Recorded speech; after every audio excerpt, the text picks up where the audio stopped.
Hi there. Welcome back to Prices at the Pumps on SaltWire, our weekly look at everything energy related. I'm Scott Squires, pleased as per usual to be joined by the energy expert Dan McTagg. Dan, Thursday this week instead of Wednesday. That means that Newfoundland and Labrador would have already set their prices today. What can you tell us about what happened in Newfoundland? And then what can we expect in the rest of Atlantic Canada at the pumps tomorrow? Yeah, apologies for the delay, Scott, but yesterday we did put out gaswizard.ca. Anyone from Newfoundland who looked at that would have known that our prediction was spot on. We said that gas prices would go up about half a penny, 0.4 cents, half a penny. And we said that diesel would fall about 3.4 cents a liter. They fell about 3 cents. So, not bad considering part of my job is never to try to guess these things, even though that's bureaucrats have an ever-changing formula. But we get the message that there was a bit of a pause in terms of the rise in prices that we've seen over the past week or so. And much of it really to do with what's happening globally. But before I get to that, what we're likely to see here, of course, today in Halifax for Nova Scotia, for New Brunswick, for PEI, will be, in effect, a decrease of about 1 cent a liter for gasoline, maybe a little bit more, and about a 3.5 cent decrease for diesel for both of those. Now, a lot of this has to do with what global markets have been really paying far too much attention on for the past year, and that's whether or not there's going to be some kind of a drop in the U.S. interest rate. The Fed's decision was to hold, not to drop, and therefore there are still a significant number of people out there, and I guess they're just hedge funds, money managers, who think that energy is a little bit like the stock market, and they buy and trade in, trade out every day, and they truly do ignore fundamentals. So while all this is happening, we saw a bit of a decrease in prices this week, which was not really expected. This time of year, we do see these things up until the beginning of April, and things start to go in a different direction. But OPEC is looking at this and saying, if you guys are going to continue to be dysfunctional and weird, then we're simply going to continue our production cuts. And sooner or later, you're going to wake up and realize, gee, there's not enough oil out there. And you can only hang your hat on the efficiency of U.S. shale drillers for only so long. The reality is that a decade of divestment and strategies, green strategies to move away from, energy that we need and that we're going to continue to need, and which is being used in ever increasing amounts. The more we do this, the greater the pain. And you can't point to greedy oil companies and say it's their fault. No, you point to those who are saying we can do without these things, knowing full well we can't. And it doesn't matter what measure of energy or renewable you're using, not to mention the fact they're not ready for prime time, and apparently, according to technology, never will, as far as I can see.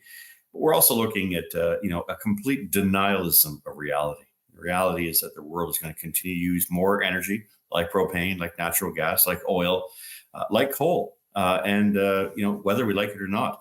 Unless countries of Canada are permitted to step up to the plate, build pipelines to tidewaters, which apparently we can't do without spending billions of dollars and bending over backwards for every Tom, Dick, and Harry Green organization out there, we're going to continue to deny the world that which it needs more of, and that's Canadian clean energy. Then the next time we gather for Prices at the Pumps, it will be past April 1st, April Fool's Day, which means that this year's increase in the carbon tax will have taken place. And you and I have been talking for months about pushback coming from premiers and provinces. Most recently, a conservative-led committee invited some premiers, Daniel Smith from Alberta, Scott Moe from Saskatchewan, Blaine Higgs from New Brunswick, and also, I believe, Tim Houston from Nova Scotia to appear via video conference in a committee to present some of their talking points.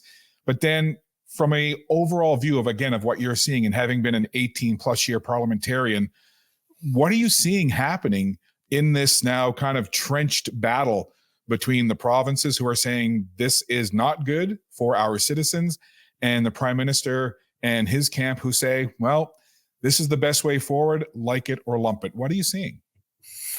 Well, I'm seeing a Liberal Party that isn't like the Liberal Party I belonged to for over 35 years, in which I served as a consumer point man on Energy File, and a Liberal Party that once would never have allowed opposition from the premiers or opposition within Parliament to take over the all-important issue of affordability.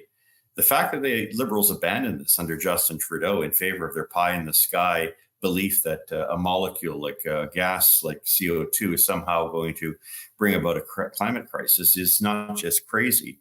The fact that it's being adhered to with such fervor by Liberal NDP Green Bloc members demonstrates the extent to which these people are disconnected. I'm not going to get into the science of it all, but the politics of it all really means that conservative members, in this case, who have come before the committee, are winning the hearts and minds of Canadians because they actually give a damn for their bottom line. And you can jiggle and you can dance and you can play all these sorts of games about how, you don't care about the climate and things like that. The Prime Minister no longer has the moral authority to call the shots as to what the alternative to his plan is. His plan has led to destitution. His plan has led to financial ruin for the Canadian government as well as for Canadians. And it's doing zip as far as pollution is concerned. By the way, anybody who suggests to me or anyone else that somehow CO2 is a pollutant is fundamentally dishonest and ought to declare that well in advance of their comments. They should also declare who pays them, because it's very clear that anybody who's in science knows that would never pass muster were it not for the fact that they're getting money to actually just say those things. At the end of the day, this is about Canadians being ignored by their federal coalition parliament, which is dangling by a thread and which has lost a long time ago the legitimacy to remain in power and to invoke and to impose not just this carbon tax, but there's a second carbon tax. I'm speaking here, with you, through you, Scott, and through SaltWire, to an Atlantic province which has already faced a 6 to 8 cent second carbon tax for which there is no rebate and has absolutely nothing to do with the environment, but it's very much a scam and a grab that is costing consumers significantly. The rest of the country, that is beyond British Columbia, Atlantic Canada, so the two coasts, everything in the middle will soon pay that. Come January 2025, they'll start with their 4 to 6 cent increase, and that'll increase all the way up to 20 cents a liter on top of the 35 to 40 cents a liter you're going to be paying with carbon taxes. And that is inflationary. That is corrosive. And that is the reason why, as soon as an election is called, unless people have suddenly lost sight of what's happened to them, the federal Liberals and NDP are going to be wiped out in the next election. There's no doubt about that. That's why there is no point for a premier or anyone else to sit back and say, well, we'll provide any advice to the Prime Minister. He doesn't have the things that are needed now to have the credibility to maintain his position as PM. If I were a Liberal, I'd simply be urging the Prime Minister and his gang to pack up and go and rebuild from the start again, taking Canadians into consideration once and for all. And Dan, speaking of commodities and oil, again, you and I talk each week about predictions about, how much oil we need and when the need for oil is going to peter out and no longer be necessary. I'm about a green future and finding ways to transition, but just in my position as just a layperson and a consumer, I don't see how oil becomes obsolete in the next 10 to 12 years. However, I'm not a scientist. I don't know. That's just my gut feeling. But I want to talk to you about a post that Javier Blas, the energy and commodities columnist for Bloomberg, put out earlier today. And it's to do with OPEC Plus, right? And OPEC has a lot to say with what happens with global markets and supply, demand, et cetera. And basically what he's saying is OPEC Plus is tightening the oil market at a time of historically high prices. This is not a precautionary move, but a greedy one. And he's talking about OPEC Plus is looking at rolling over their production cuts into the next quarter starting April 1st. What are you seeing from OPEC Plus, and what could their moves do in terms of the long-term price for oil, gas, diesel, et cetera, here in Canada? Well, Javier works for Bloomberg. Bloomberg is well known for its push on environmentalism, in particular the climate scam. So it's going to be hard for him not to make those kind of disparaging remarks, if not untruthful. Oil has been much higher than this before, and it's likely to get much higher, primarily because people like Michael Bloomberg have been going around trying to find cute ways to divest from oil and gas. In doing so, they've shorted the system. In other words, we become more reliant on the very thing that we consider and we often point to and demean, OPEC. OPEC is simply saying, and I agree with them, the global energy markets are dysfunctional. They were dysfunctional back in 2008 when they caused the global economic crisis. They are dysfunctional today when fundamentals are ignored. They're dysfunctional when you say no more investment in oil and gas, and yet all of the trendies, including the International Energy Agency, which ought to be there to provide energy security as opposed to providing lip service to the green movement, which is completely beyond its mandate. Now saying month after month after month, the predictions, they're wrong. The demand picture globally continues to rise. And whether you like it or not, whether you think you can change that by having people use EVs or make them poor, make them eat bugs, or have little whirly-burly bird choppers operating off the coasts of wherever, or solar panels made in China with some of the greatest environmental oversight, not. Whether you put all these things aside, the reality is very clear. We've lost track of the fundamentals. We need to invest more in the things that people need to survive and where our prosperity really lies.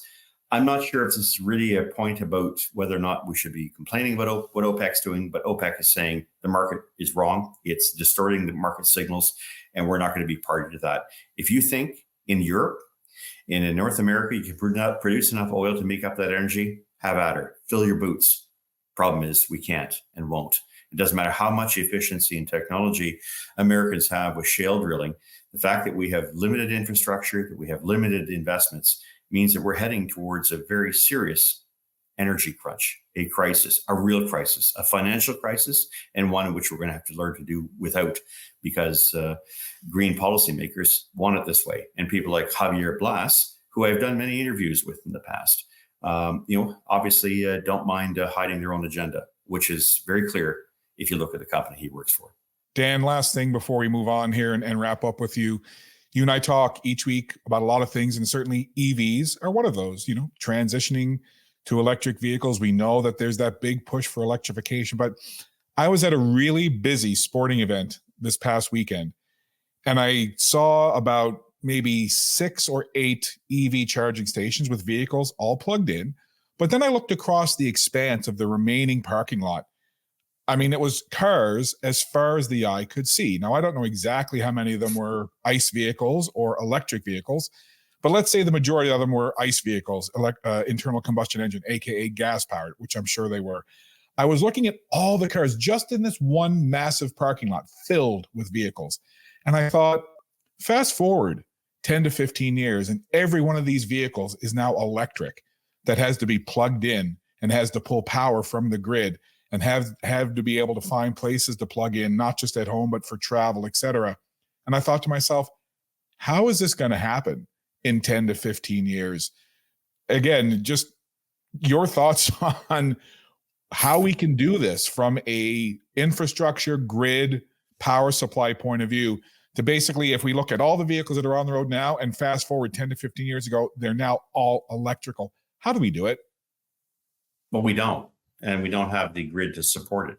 Nor do we have 5 times the mining required to make the kind of minerals necessary, not just to build the vehicles, but also to provide the infrastructure necessary to get from our power sources to various homes. Think of copper here. In order to reach these lofty goals set by politicians, not by engineers or people who understand how much involvement there is in making these things real, it's not likely to happen. And the further we go down this road of believing that it is and forcing, the greater the disruption. And the disruption will be not inconsequential for most. Most can't afford these things. By the way, most people won't buy EVs unless you incentivize them. No incentives, no purchases. And there's a reason for that. People know that they are not as reliable as internal combustion engines. So we're quickly coming to a point, and you're seeing this sort of one by one nations and organizations and various capitalists and businesses jumping off the net zero train because they know this thing is heading for a disaster and they want to make sure they get off before it derails.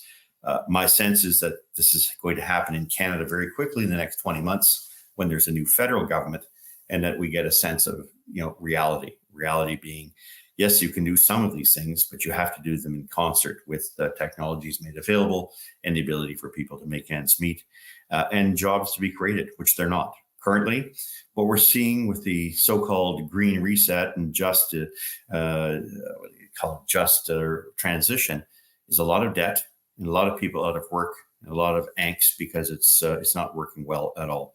And for that reason, I think it's pretty clear that anybody who believes that these things can happen in the time frame that's being established by scientists and grifters is delirious and fooling themselves and all of us in the process. That's why we appreciate you being here each week on Prices at the Pump, Dan, not only to give us what's happening with the prices at the pumps for consumers, but also to weigh into some of these issues that are connected to all things energy related. Before we let you go, when you're not with us here chatting on SaltWire, where can folks find you? Yeah, so Canadians for Affordable Energy, president at affordableenergy.ca. You can see my work at gaswizard.ca in terms of predictions. By the way, for Atlantic Canada, those increases in carbon prices are not going to happen until a week Friday. So you may want to hold off a little while. This is about as good as it's going to get for the next week or so. Dan, always great to see you. Wish you well, my friend. Enjoy the rest of your week. Have a very happy Easter weekend with you and all who celebrate with you. And to everyone out there, have a wonderful weekend. And Dan, let's get together and do this next week. Let's do that. And happy Easter to you and all your listeners and followers and viewers here. Thanks, Scott. Much appreciated. Thank you, Dan.